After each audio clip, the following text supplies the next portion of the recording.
my darling, I can't get enough your love, babe. Girl, I don't know why. Can't get enough your love. Good evening and welcome back to The Joust. The Joust presents Mad Mondays. Mad Mondays, Nagy. The maddest of all the days. Yes. Because you're usually still a little bit pissed from Sunday. Hence, we don't record on Mondays. No, we won't. We shan't be doing that. No, far too fragile Mondays. Absolutely. Except for today, of course. Except for today. Which is a Monday. Which is also a Monday. Liam, it's been a while. How have you been? Oh, I haven't really left the house much. I've been kind of broke, so I've been trying to restrict my movements to kind of bed to kitchen, kitchen to car to work. And then I basically play that in reverse once I finish work. So that's been about it. Just that on rotation. Yeah. But like, so it's been probably like 4 or 5 weeks since we've. It has. Hasn't it been? Since it's flown. Oh, it's absolutely crawled by it. But you got a new job. I did, yes, down at the Foghorn Brewhouse, Newcastle. Pop on in. But soon to be sponsors of this fine show. No, but Liam, I thought, considering that the footy season as we know it, being that the Knights are no longer playing and the finals are over. Robbed, I tell you. Well, this close to within a bee's dick. something great. Of something great. But I thought we could just continue recording. Yeah, I kind of figured we'd never stop. So I'll tell the listeners that the first few days I just kind of camped out front of Elliot's garage before I kind of realised and gave up. We waited in the rain with a boombox, just saying, please let us back Please behind the take us microphones. But otherwise, it's been 4 or 5 quiet weeks from the Joust. So Mad Mondays is a great way to get back in the swing of things. Yeah. But besides that, Liam, have you been well? I've been well. Health-wise, yes. It's been good. Now, you're not in good health, Not in Nagy, good at health. the moment. And I worry about you from time to time, but today it's really come to a head, Nagy. We're concerned for your health. It's a worry for me when you're worrying about me, health-wise. If I'm worrying about someone's health, they're up the shit. They've got to start amending their will. Yeah, it's just this weekend I just started getting a bit of the man fluey symptoms. You start get the starts with the tickle, and then you get the nuzz, and then you get the ears go. Do you remember when you used to be they able don't, to? They don't move. They start They to go. blocked. They go. Remember when you used to be able to purchase your will on television from an ad? No. I didn't know that's how wills work. But if you watch TV at a certain hour, which usually was in the early afternoon, obviously when the pensioners are watching it, Yeah. they had a lot of ads for the. I can't remember what they were called, but like the Australian will making company, and they're like, "Oh, you send us $15 a month, we'll send you your entire will kit." No, but it's a whole kit. I do So they remember send this. you like where to sign what, who to give to what, whatever, all this stuff. But yeah, This is more familiar the more you talk about it, that they were going to send you a will. the Australian legal will kit, I think it was called. I do remember this. It was in the Yeah. early afternoon. I think it was It around was, yeah. children's television time. You'd think it'd be more suited to be like evangelist sort It was of like sandwiched between Thomas the Tank Engine and the Bold and the Beautiful, I think. yeah, classic over 60s viewing. Yeah. When you start thinking about Well, they life. loved Ringo. The over 60s, they thought he was the most underrated Ringo? Beatle. So that's why they all watched Thomas the Tank. Oh, of course, I forgot Yeah. he was on that. I thought you were saying that Ringo was a character in The Bold and the Beautiful. He may well have been, I don't know. Wasn't there some It's terrible... a sexy name. do you ever catch Bold and the Beautiful? Absolutely. You can watch one episode and then skip about 4 years and come back and you're still pretty It's the much same people It's doing the the same- same things. with the same relationships. The strangest one to me, though, now, I don't know if you ever caught it, it was called Passions. I did catch And Passions, you'll remember, was about a witch Yeah. and her small servant. Was it Timmy a servant? I think he used to be a doll. He used to be a doll, and I could never tell if he was a child or a grown-up with a growing disability. You know, there's white gloves. It was a creepy show to be on at 4 in the afternoon. It was really weird. I think it was both. I think it was a both child with growth disabilities. Oh. Like who's the guy from Mini-Me. no the guy from the Simpsons parody that he's lost Simpsons his parody? he's lost his mind and he's like, hey, with the It Gary- stinks. Gary- It stinks. Gary Coleman? Gary Coleman. Gary yeah. Coleman From what growing you talking about, Willis? growing pains. Yeah, Is that I think that's not so, growing yeah. pains. I don't know what like afternoon television isn't the best, and it's usually about 20 years old. But I tell you what, it's thoroughly entertaining, and I think everyone's caught. And people put their heart and souls into those shows, so we shouldn't disrespect them too much. There was a lot of hard work going on. Yeah, but those time wasn't it time after time? No, was it the Sands Days of Our Lives. Days of Our Lives. Days of Our Lives. Passions. Passions. The Bold and the Beautiful. Bold- The Young and the Restless. Young and the Restless. See, I Young thought and the Restless. really in my mind they're all one show, and they It definitely felt that way. but they have their own unique way of just doing things, where it's sort of like no other show. Like if you're an American soap, you do it American soap style, where everything's It's quite such dramatic. a strange style. And there's a lot of reactions, and there's a Yeah. lot of it's just They never just ask about the weather. no. It's never, There's never that small talk like, oh, it's a nice day out, eh? it'd be Yeah, great. it's all right. It'd be great to see a Tarantino soap. Like it was like I was giving this girl a foot massage, and they go foot massage. Like Also, wouldn't that be such a stressful life to live where no one just comes by with small talk? They're always breaking into your house through the door to say, I'm sleeping with your sister's dog or something. It's never someone just popping by to say g'day. They're always there to break some horrifying news to you. My dad's in a coma and he's got $4 billion, but my brother gave him the coma. Yeah. And it's like every day you have to deal with that shit that is coming through your door, giving you horrible news, Yeah. and then occasionally you get money from some dead relative. It sounds like a really stressful life. the thing with dramas is just rarely good news. Mm. Because if it's good news, then what's the point of watching? Maybe it? that's why the young were so restless. I always because they all had bad news. They were also stressful, stressed out. It's yeah. like when people tell a story, and you hear the story, and then it finishes like quite well, and you're like, I don't want to hear that story. It could be a friend of yours, and then they're like, and then the cab arrived, and I made it home That's safely. it. My And you're sort friends, of my friends' successes never cease to disappoint me. like, yeah. I only want the worst for my friends. What you really want is to hear how they lost The a cab ran them over. ran them over, and they lost a shoe, and they dragged themselves, and they fell asleep in a neighbour's courtyard.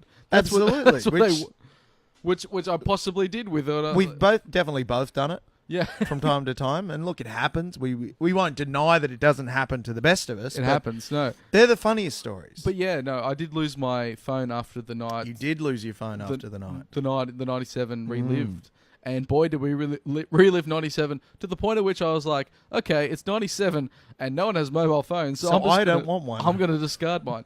No, my elderly neighbour was very nice enough to charge it and then call it and then return it back to me. Well, I have a story for the listeners, I suppose, of the time that I discarded my mobile phone. Do you remember this one, Nagy? Please. enlighten Elliot me. remembers it. When I discarded my mobile phone, I was out for a night on the town. I was young and single and wildly intoxicated, and I'd been pursuing a woman at the time. And when I asked for a kiss goodnight, she politely rebuffed me. She was very good about it, and I went on a bit of a passionate, I don't want to talk to anyone. I threw my phone in the harbour. It was a 3315. Like Muhammad Ali with his gold medal. Essentially, yes. But I was smart enough. I took the SIM card out. So you thought about it. Yeah, I was like, it was this great, display of Poetic sort poetic, of love. yeah, love. But it was like, but I have the backup, so when I get a new phone, I can just plug it back in. It was just like your unconscious mind was like, I don't need this, But I do need I this. do. And they were not an easy phone to get the SIM card out. No, they weren't. So, and given how drunk I was pretty impressed, actually. They had that flat bit of like metal, but it's like a little cage for the SIM card. Oh, yeah, for the SIM card. Yeah. Yeah, and you couldn't get it out. Like, I was amazed, though, because I would have thought, being a 3315, even the ocean could not have destroyed that phone. So probably- I'm not surprised if some poor child on... What's opposite the ocean from us? Chile. Yeah, Some Chile. poor child in Chile's running around with a black 3315 with a Rip Curl case on it. Wasn't the cases on the 3315 a real like? It was now, so Because now customizable. you could It was only get awesome. like a black case, and that's pretty standard for everyone's phone. But now but it was such an identity to have. The Nokia 2100 was my favorite because it had a slip where Yeah. you could slide in pieces of paper You of could your own design. template the thing. Yeah. I think if I remember, do you remember your worst phone case? I know mine. I've got I a don't. couple I'd love to actually. hear about yours. Well, I had a Union Jack one for my 3015 that didn't fit properly, so it always hung out at the bottom slightly. And I'm not English. I don't know. I don't know where the rest of the flag was, but I really encompassed the Union Jack when I Yes. was 15. And then I got that. Was it the 2100? Yep, that was the little small blue one. And it had the light on it on the bottom, which was yeah. revolutionary. That Because was a brilliant feature. until then, you just had to face the face of the 3315 or 10 wherever you were going in the dark. that was as much light as you're going to get. Which has a green light. It's a low light anyway. You can't see anything. It just gives you the hint of what's in front of you. Like the suggestion of what's in front of you. It may be a wall or it may be a boat. It's You why don't I know. feel like we're such a compassionate generation. Growing up, we kind of got a feeling of what it's like to be visually impaired slightly Yeah. from trying to light the evening with our 3315. Just thinking, oh, this is great. So we empathise. But I remember I cut some stuff out of a rugby league week, and pretty sure I had Andrew Johns on the front, and I forgot how like when you template it and all the numbers and whatnot, I only got like the outskirt of his face. Like Andrew Johns just like right eye, and like half his cheek, and like just some indistinguishable bits across the buttons. And on the back, this was 2005. I had Willie Mason. How did that come about, Nagy? I bought a lot of rugby league weeks at the time. Obviously, he was a fairly big deal at the time. He was playing great footy. He was a cult hero. He had the Yeah. afro. Yeah. He was still playing the Bulldogs. He yeah. was. He was. I think he shaved the afro then, and he was just this monster player. But it was nowhere near my favourite. But people that saw my phone would have thought, "Who's this This together?" is a big Willie Mason Big fan. Willie fan over here. Yeah. Double Like- entendre. Likes his football players. Yes. But Liam, there's speaking of like mobile phones Mhm. and other things around that. Yes. There's lots of things that used to be the case that that were quite good, and then now are not as good as they used to be. I'm aware of these things. Yeah. As in a segment I'd like to call, they don't make them like they used to. You're simply the best. Better than all the rest. Oh, Nagy, they just don't make them like they used to. Look what I want to talk about this week on They Don't Make Them Like They Used to. And I hope you remember them, and I hope everyone else remembers them, or I'm going to look a fool. Do you remember when they used to have those slides at playgrounds, but instead of a solid downward angled slide piece, it was instead a series of small rollers about the size and shape of a fluorescent tube?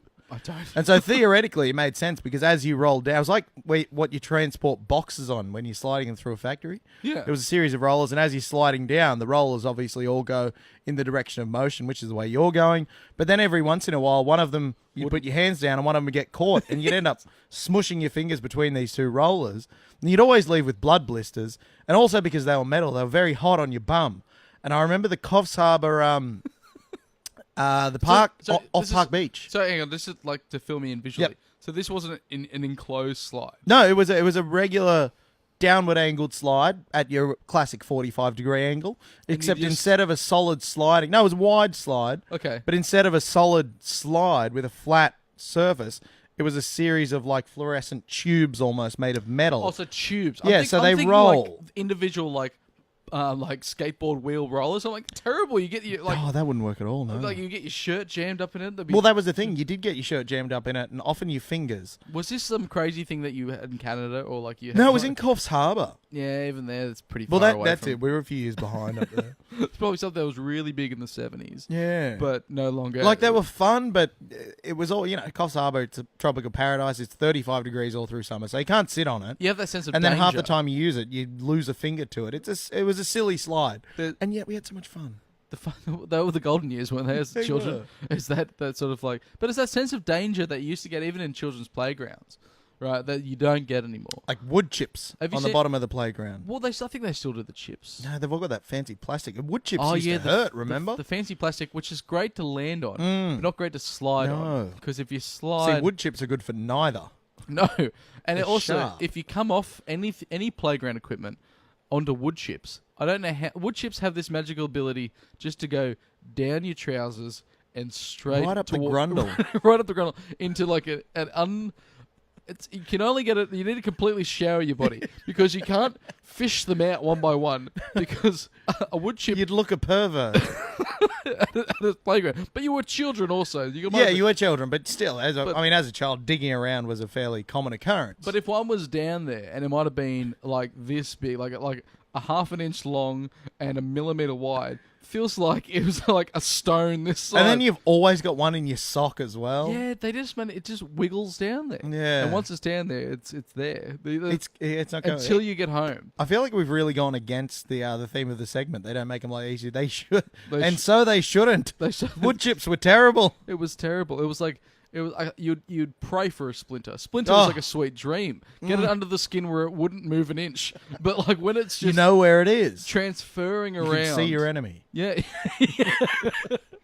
like with some tweezers you can really get at it. Hmm. But this was just an indistinguishable chunk that was moving around in your shorts. And it And might- your sock. and it from might and time your to sock. time as well. It might have been the same chip, or there might have been a second chip. Especially when, as a kid, you wore all your socks out, so the elastic band near the top was always floppy, so things could fall into your socks. I do remember having floppy socks at Yeah, one yeah. stage there, but you continued wearing them. Oh, absolutely. When you were that age, you had no idea that you could buy new socks. You know what I mean? Like They just appeared occasionally. yeah, they were your socks, and you wore them until you were told not to wear them anymore, or your foot just goes right through. That's the how other I used side to of wear the them line. until they were simply an elastic band around my ankle. Yeah.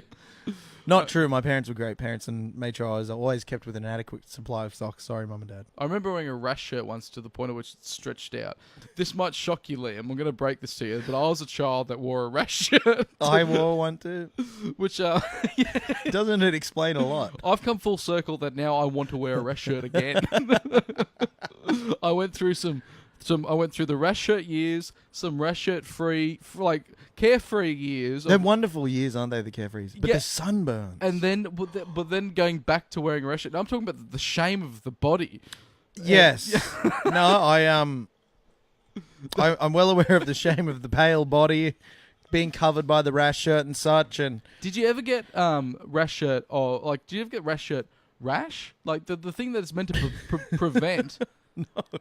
It's where it rubs a lot of time. I did. On the yes, on the nipples. On the nipples. That and wetsuits. Oh my god. I never wore a Yeah. wetsuit. This might surprise you again, Lee. I'm going to break it to you.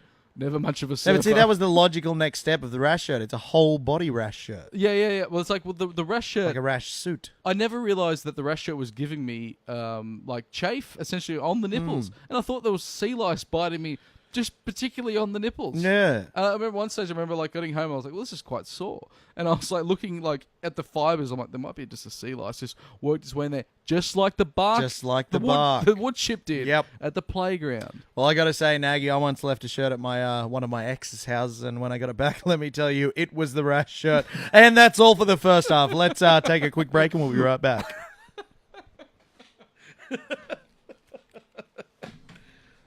None of my exes are going to listen to this show. So.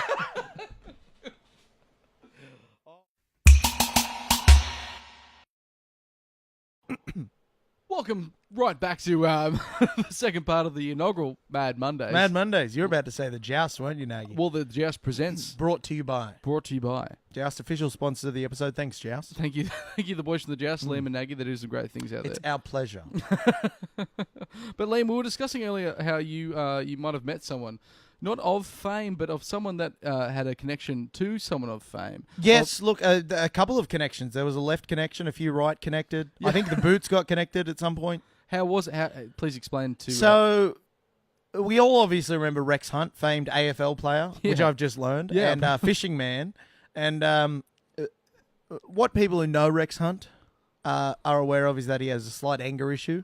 And the story went that a few people I knew to associate with from Byron Bay, who were members of Byron Bay Straight Edge, Yep. were out at a pub one night, I believe, seeing a band play or something. Yeah. And Rex was slightly intoxicated with a few female companions, I think. I think he A had a, shouting match ensued. I think he had a few female companions. Oh, I throughout think he his did. life, yeah. Shouting match ensued, and then one of the women took off a high heel Yeah. and attempted to hit one of the guys with it, to which they responded by beating the shit out of Rex Hunt. So I can say I've briefly met a few people who beat Rex Hunt, Beat. sorry, listeners, beat Rex Hunt up. Yeah. Quite badly too, I believe. Because I always saw Rex Hunt as the friendly fisherman on Channel 10, I think it was, over the Which is afternoon. misleading. It was all editing. It was like yibbida yibbida. Yeah. Remember, he Give it used a to kiss. kiss the fish. He did. And throw it back in. And that seemed like he was a much nicer man than he actually was. Yeah, which apparently not. And obviously the story was a huge deal on A Current Affair. These guys, got interviewed and they were like, yeah, Rex is an idiot. I know. He was giving us shit. And Rex came out and said, these young tattooed thugs, blah, blah, blah. And then the story came out and the media was like, well, Rex, you threatened them and started yelling at them. You're an idiot. And, no, they were a bunch of thugs and drunks. So, no, they're straight edge. No, but they were...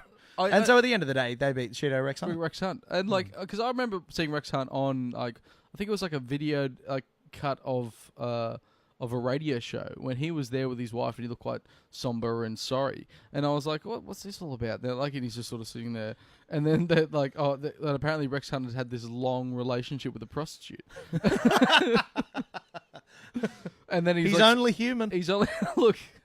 If I was going to be put on television for every relationship that I had with a prostitute, And if you're going to have a relationship with a prostitute, you assume you'd hope that it's a long one. If it's a short relationship, you're doing something very wrong. well, you got to say at Because least they're literally being paid to put up with you. So if they don't want to put up with you, even while being, given a good recompense financially, then you fucked up somewhere. So if you got a long relationship with a prostitute, at least, you must be either paying well Yeah. or treating her nicely, any of those kind of things. But maybe not in the case of Rex Hunt. Well, I remember because I was quite young at the time. I was like, oh, that's such a shame, Rex Hunt. Such a nice. What's a prostitute? What's a prostitute? I was a bit older than that. I knew what a prostitute was, but I was like, poor Rex Hunt. And then my dad was like, no, Rex Hunt's not a nice guy. And I was like, well, his fishing show says otherwise. It does, yeah. Yibbida yibbida. Like, That's all, folks. That's all, folks. That's what he used to say to the prostitute. For those listeners out there, I will say it was a sweet moment at Nagy's 26th birthday when he went up to his mother, Morty, and said, Morty, what's a prostitute? I just never knew. I was sheltered. Yeah. I'm such a sheltered child. That What's you- a prostitute and why do they hate Rex Hunt? Like, what's their deal? But as we were talking about before, Liam, about things that weren't the same than they once were. Think they don't make it like they used to. You're simply the best.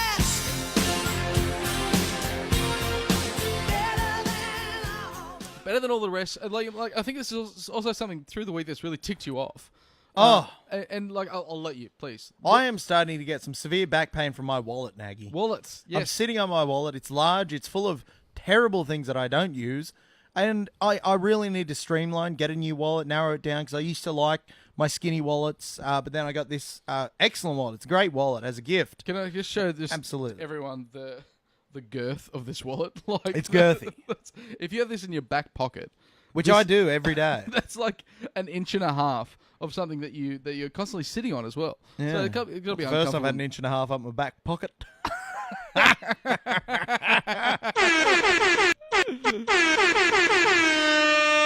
There's my allowance used up for the week. You can't touch the horn anymore. No. I thought you were going for it, so I thought I'd beat you to it. But no, like the I'm wallet. wasting an air horn. It's this interesting life you have with a wallet, right? Because you get given a wallet at a young age. You get given a wallet. Usually a Rip Curl Velcro wallet from Wild that's Surf that's Guy. the thing. And That was everyone in Newcastle's first wallet. yeah. What Mine happened- was red.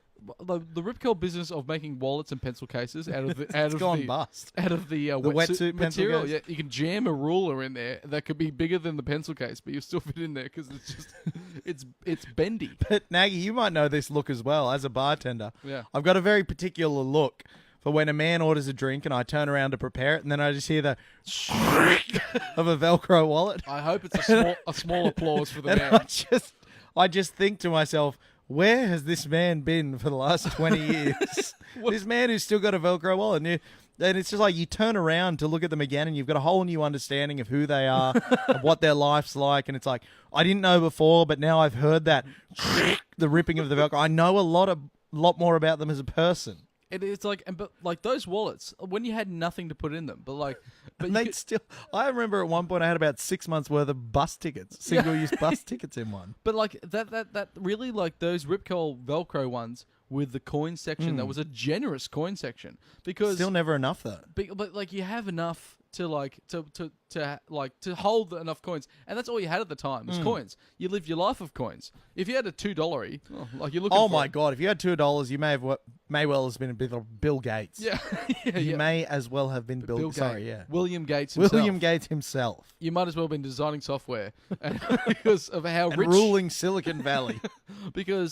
But now, like the wallets that you buy as an adult, and to not be judged at the bar, Mainly. are these sort of are the flat wallets. A that- bifold, if you will. They're a And- bifold wallet with a credit card section. Yeah, and now that you have, those ones you also have the insert bit. You could like it's like why would I need You always two? throw that out straight away. Get rid of that. Well, that was the other thing. When you turned like 13, 14, and the family started buying you the Surf Brand's upgraded wallet. So you Yeah. get your Quicksilver wallet, but it's leather. Yes. And it always had that insert. And you always took that insert out and you're like, I'm 13. I don't have 5 credit cards. Why would I need this? But now that we're like, I'm going to say adults, and for want of a better word, adults. yeah. Now we have too much things to put in a wallet, and the wallet will age appropriately because that's Quicksilver wallets you could have for 6 years, and they'll be fine. As soon as the Velcro went, that was the That life. was it, That was yeah. the life of the wallet. But now, So they lived a long life, but their demise was short. Yeah. Whereas the current male wallet, they live a long life, but the demise starts about the second week you get it when Yeah. when the zipper snaps off on the coin compartment. and that like God forbid if you get a coin compartment, it's flush. You know what I mean? Like what coins are you fitting in there? No, it's unrealistic. And I tell you what, coins in a modern day wallet is like cancer to a human. Oh, Because- absolutely. Because you start holding the look. I'm not a rich man, Liam, and I dare say you're not one either. No. Judging by your Ho Chi Minh t-shirt that you probably bought from Vietnam. No. My mum bought it from Oh, Vietnam I'm sorry, and Linda. gave it to me. I'm sorry, It's a Linda. 3XL. They're a tiny people. Seriously. I'm gonna start It was a buying- big hit to my self-esteem. when- I'm buying all my clothes now from Vietnam. No, it's So- terrible for the self-esteem. They gave me a shirt. It's 3XL. I tried it on. It fits perfectly. Well, now I can just Really brought me down. if I buy all my clothes from Vietnam when I'm buying a 2XL because of the weight gain, I can just say, well, the Vietnamese, well, they they make them small there. they're a smaller person. So yes, I guess there is a bit more at play than smaller people. I have got fat, yes. I do wear slightly larger clothes than I used to. Also, yes, but they're small. But they're small people. But the wallets, as soon as you like put like, especially like you got to buy. Look, a schooner of beer now costs more than $5. One arm and one leg, it'll Yeah. bloody cost you at some places. So you get given like if you use a 20, which is pretty typical. I'm going to go to the pub and buy you a beer, and then I buy myself one while I'm there. yeah, good luck with a 20. Yeah, yeah. Sure. But you get given like a mountain of coins, and that's your only change. And this is the start of the night. So I was like, oh, well, I'm not gonna throw this coins away. I'm not gonna give it to the tip jar. No. They've earned enough of Now, my yeah, beer. even as a former hospitality worker. I hate them even more. But what like so you're forced to put them in the wallet down like And one always misses yeah and hits the floor. You can't pick that up. It's gone. It's social suicide. If you're seen to be Especially, God forbid, your mates see you try to pick up a 5-cent coin. You will be roasted harder than the chicken I made last night. It's unbelievable. If you pick up a 5-center, Yeah. you may as well be, wearing a yellow cross in Germany. Not a yellow cross, a yellow Star of David in Germany in the Yeah. 1930s. You just mercilessly and ruthlessly picked upon. your time is done. Also, like especially on that, when as an older person now, the stuff that you took for granted when you're younger, bending over and As a touching the floor. retiree, yeah, very similar. As like to pick up a coin. Let's say it's a coin of more worth. Let's say it's $1 that you. Whoa. Ooh. Let's say you're bending down to pick that up. Now, as a child, as someone like sub 14, you dive. you can get down there, you can go flat on the ground, you can pick it up with your mouth. But as an older guy, you have 2 grabs attempts. Why were you picking coins up with your mouth? I'm just saying you could. It's not hungry hippos, Nagy. It's probably why I'm so ill that I've been picking up all these coins with my mouth. You've been putting all your currency in your cheeks, Just like, storing it like a squirrel with his acorn. yes, but So like, does a squirrel and his apricots. but now as an adult, you get 2 grab attempts. Again, quote unquote. Because you know how you have to sort of swing into it? You have to sort of swing into the grab. Like, And then you get it back on the way back. yeah, and if you don't Like a get it pendulum. on the way, and your body's already like, no, start bleeding back up. You're going to fall. So you're already on the way back up. And if you don't grab it, then you have to go down for a complete rewrite and a second attempt. And it's like that in itself. It's demoralising. and exhausting. And you just think, it's not worth it. It's not worth the $1. I'm just going to leave it on the ground. And then if you're like, I've been in some cheap states before. to give it a kick, and then hopefully the kick like bounces it up a little bit so you can get under it. But I've got no fingernails. Well, Nagy, obviously, speaking of cheap situations, I did have to explain, listeners, to Scott in the car that I had $2 worth of 20-cent coins in my wallet because Yes. I had to scrabble through my change box to get some bog roll the other day. The very necessity of the house. Like $3.50 for a 8-pack of toilet paper, which great deal, by the way, on the Quilton stuff. New sponsors of the show. Welcome aboard, Quilton.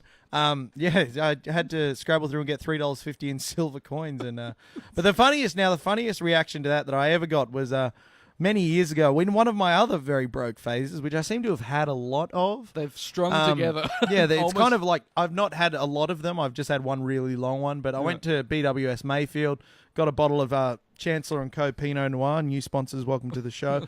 $5 bottle of Pinot Noir. And again, I'd scrabbled through the change boxes. It was the day before payday. Paid my $5 in 10 and 20-cent coins and said, look, mate, I'm really sorry to be paying for silvers the day before payday. Yeah. Guy at BWS Mayfield looks back over the counter and says, don't worry, mate. That's how I pay my child support. And I just kind of looked at him and said, That's your allowance. that's all I mate. said. No, that's it. But yeah, like I looked at him and I said, mate, you, first of all, that's awesome. That's really funny. Well, it's but funny. second of all, what an irresponsible dad.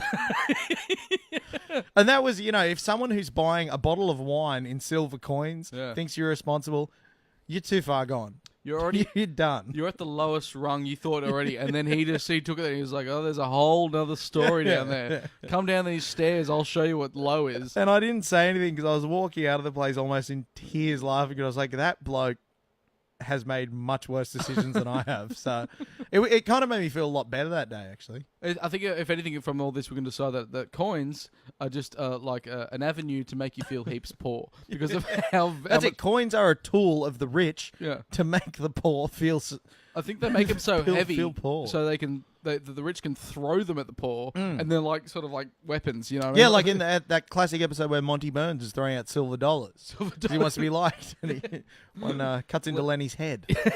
and they would too because they're like weapons. Yeah, and that's essentially a cartoon representation of the capitalist system. and they destroy wallets. Absolutely. And they're probably funded by the Mint. Makes their own wallets with no coin section, so you go through them in 6 months. Break the zipper, break all the folding, and then that's done. Yeah. And if you can you have two options then: keep the wallet and look terrible as you got this wallet with holes in it. It's like when you put like stuff in your pocket, but you forget that the pants that you're wearing has a hole in the pocket because no one's ever going to hate mend a pocket with a hole at this No. size. They're only going to keep wearing the pants. And this comes from someone I know you well enough, Liam, that a hole in the item won't deter you from keep using it. No, in fact, the tracksuit pants I'm wearing right now have a hole in the bum. In the bum. In yeah. the bum. Actually, my red shorts that I was famous for wearing for a while, which I mean to say, of course, I wore. Yeah. I was in no means famous for wearing red shorts. In fact, they were burgundy. They developed a large hole in the back pocket, which eventually was large enough that if I put my wallet in there, it would just slide down my leg. And yet I still kept wearing. I Kick just it kept. out. I just kept forgetting. And the worst part was it was the bum pocket on the right bum. And I had a left bum pocket as well. And yet I'd still never put the wallet in the left bum. I'd always put it in the right bum. And it would just slide slowly down my leg like a turd that I've just dropped casually. Thank God for friction. They keep it a bit slower. No, that makes it look even worse because if it just drops quicker, it's like, bang, I can turn around and pick it up. But if it's sliding down, you turn around like, no. Oh, it's on the ground. Fuck. And also, you're in that sort of purgatory of that. Yeah. It's no longer in the pocket, But it's not on the and ground. it's not on the ground. It's just somewhere in the pants. So then and then when it drops out of the pant, you'll try and kick your leg up to kick it. kick it out. And then you just look like you've got a twitch. Looks like you finish purchasing your item, and then you sort of go into this sort Just kind of standing there flicking your leg up. and then you go, "Sorry, I forgot there was a hole in the old pocket." That doesn't explain things even any better either. No, much like there's the hole in the underwear story, which is there's always, I think, a bit of everyone's got their own threshold, I think you could say, of how big the hole needs to be in the underwear before you'll throw it away. Which my threshold, there was a great comedian whose name escapes me at the time, but they said that men will wear underwear until you hold the rubber, or not rubber, what's it called? The elastic waistband out the window, and the wind just kind of takes the rest of the underwear away. Just just puffs into Yeah. So I'm of that school of thought. I'll wear them until they are literally disintegrating upon me. As it's the only thing is like a shame thing because like you and I live with other people, and we obviously when you're hanging your washing out, it's a very public thing. Like it's like, and people can visit the house, they come around, and if you have this underwear that's there, that the elastic's gone and the hole's big, And there's mysterious stains on it. well, the mysterious stains, I think, it just comes with the underwear. Like I don't like they got to get mysterious. Look, it comes stains with on. being in the same region as a penis. One day I'd like to be brave enough to wear and buy white underwear. Like, Oh, God, just I'll never. Because you just Never. don't know what kind of stains are going to Nope. immerse there or stay after the wash. Like, I always marveled at people who spent a lot of money on Calvin Klein underwear. yeah. Which mostly because in year 9, I think, Matt Isles, who was a guy we went to school with, he was a very funny guy. He wore a pair of Calvin Kleins to school and, was bragging about $30 Calvin Klein underwear. And first day he got wedgied and they snapped and we threw them on the playground. They're expensive. It was like the underwear, communist too. uprising at school. It was like, Calvin Klein? Yeah, right. That's what snap. That's And what he got atomic and they ripped. atomic. Yeah. Would you prefer to be atomic or dacked publicly? Look, it's got to be the atomic. As someone who's been through both, Yeah. it's got to be the atomic because it reveals less of you to the world, whereas Yeah. the dacking obviously shows off your pride and joy. An atomic wedgie only causes you, I don't want to say minus, some very, very serious physical and mental pain, but not quite so much as having all the cool girls sitting over the side there seeing your tiny penis on a cold day, I think which also happened to me once. I think the dacking has really like fallen away. As far as Which is a shame because it's very funny. Funny, I think very it's one of the funny. funniest things ever. to pull a man's trousers down, especially if you double dack. Like the underwear itself doesn't really leave enough to be like it's a terrible look to have a shirt and then underwear then legs, like which is only like supported by men over the age of 45 when they go to the beach. For some reason, they're just like, well, I don't want to get burned on my shoulders, so I'm wearing that rash shirt. I'm gonna wear. But I'm going to expose my whole legs, which are the widest part of my body. It's like zinc and then rash shirt and then speedo and then white legs. But look, if you time a dacking right, Yeah. it can be a great kind of unifying moment for a whole school. I remember it was I think it was year 10 this time around, and Kyle Ryan, noted funny man at school, was wandering the halls, and another classmate of ours who I won't name because this is too funny. Yeah. He we had some cross beams at the school. He was a tall guy. He jumped up, grabbed the cross beam and started swinging from it. Kyle just happened to be behind him, Asking for it. doubled him. Double dack. So he's got the pants and the undies around the ankles. He's still holding onto this cross beam. What do you do? What do you do? Do you drop potentially mid-swing, fall, crack your head and die? Yeah. Do you just stay out there with your wanger out in the breeze? It's really... If the momentum's too far forward, you have to wait till it rights well, that itself was it. back. It was kind of... Unless he's at a perfect 90-degree angle, unless he's Well, you can- perpendicular perfectly to that cross beam, he's coming out of it injured. Yeah. And so he composed himself pretty well. He waited till he was still and dropped down. But at the time, it was like that was a high school phenomenon. You never saw a double dacking, no less, that perfect. Quite the same. It was just perfect. Oh, it was amazing. And like with the elasticity of the pant, right, around which adds another element of like, because if you fall a bit awkwardly, you want to sort of like spread your legs to sort of catch yourself, but you can't because now your legs are effectively tied up in two forms of elastic, one being the pant and one being the underpants. And now see, the truly evil would utilize that. They would double dack you, Yeah. and then as soon as your pants around your ankles, push you over. no, they would step their foot onto the pants between your ankles, and you naturally would just try and continue to keep walking. But their foot's holding the shorts down. Oh, 'cause they're your behi- foot gets caught in your own leg hole, and Yeah. you trip with your bum up in the air. There's a bit like that, even in without anyone else around you in your private moments. Getting into tracksuit pants is a nightmare. Well, I'm saying like, Oh. especially as an older guy, like, because when you're young, you just sort of just put your underwear on. But now, like, when you're getting out of the shower, you're already on tiles, and the tiles are slippery. Like, do you sort of get one leg up, Yeah. and you sort of commit to it, and then you just you grip with two hands and force that leg down. It's like that old saying now, I put my pants on One one leg leg at a time. No, I put my pants on the same way as everyone else, with a lot of groaning and after a year of doing yoga. That's what it takes me to put my pants on. So if a toe catches your underwear, Oh god. and then you still force the leg down because your body can't react fast enough, but you're still holding the. It's at that the point that I elastic. give up and I go back to bed and I say, "This day's wasted. I'm not getting anything out of this day." My biggest fear that someone's going to find me with my head cracked open over the bath and think it's some sort of weird suicide attempt, but really, you it's just just- trip putting your pants it's on. just me like limp with my undies sort of like around my knees and just nude and just and then I can picture it like I'll be sort of still conscious going like I don't want to finish like this like and I'll be like but I don't want to call for help either because it's so embarrassing. Actually, our less clumsy listeners can maybe help us on that because you and I, as we've discussed in the past, Yeah. anytime anything happens to us, anytime we do anything, we have to consider if we die doing this, will it look like a weird sexual suicide?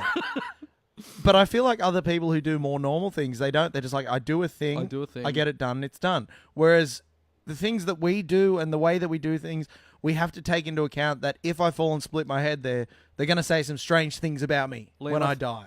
I think quite possibly this is the neuroses that we're going to have to live with. I do, And yeah. we're both going to be found nude in awkward position, and we'll be dying, but we won't call out for help because it will be like too Too embarrassing. shameful. So it'll just be like we'll just pass slowly away and bleed out, and it'll be We'll like, be resigned to our fate. and hopefully we'll be remembered like Michael Hutchins. Yes, yes. Fingers crossed. Fingers crossed. Maybe that was how he went, and he just didn't want to like call out for help because he's like, oh, I guess. It's like she left, but all right, I'm just. All Oh right. no, Oh, I'm so sad. I'm so sad. It was an erection thing. Yeah. Liam, I think we have to do this again sometime. I'd love to. I I think- absolutely adore it. And I think we might have been planning to do this again and again and again. Oh, So I think we yes. should keep an eye out for all these sorts of things on Facebook as well as SoundCloud and iTunes and all the rest. All the because pipe snagging. all those social pipes because we just can't get us away from the microphone. It's been a pleasure seeing you again, Liam, and it's been a pleasure doing this. Thank you, everyone. It's just not enough. Oh, babe. My darling, I can't get enough of your love, baby.